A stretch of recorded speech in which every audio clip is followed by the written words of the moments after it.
Scooty बैठ के कहाँ जाता जहिया भेटबू छाछ पकाच बड़ा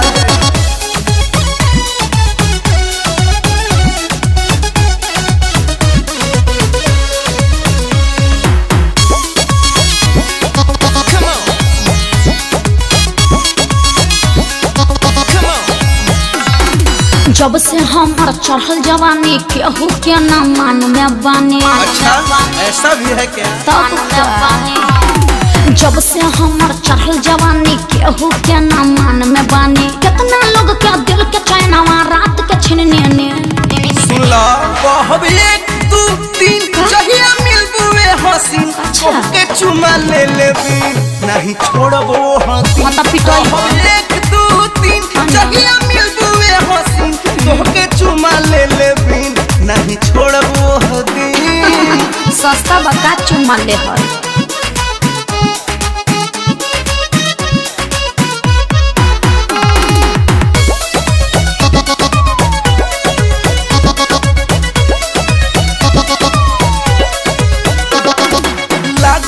जिलेबी के रस तोहर ब्यूटी। अच्छा मन करे चाट जाई बानी के चिउटी। अरे मध बका चाट ले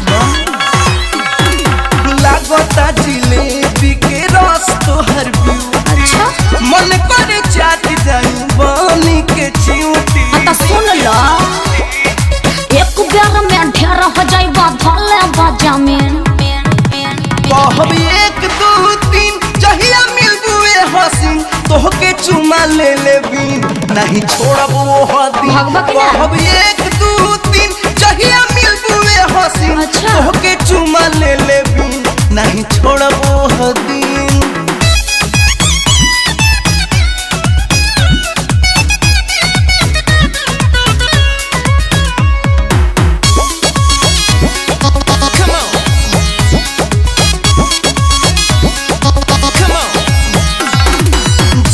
तानी भइले रफ्तार बाकुआर में हलचल से बेसी मजा मिली ना भतार में।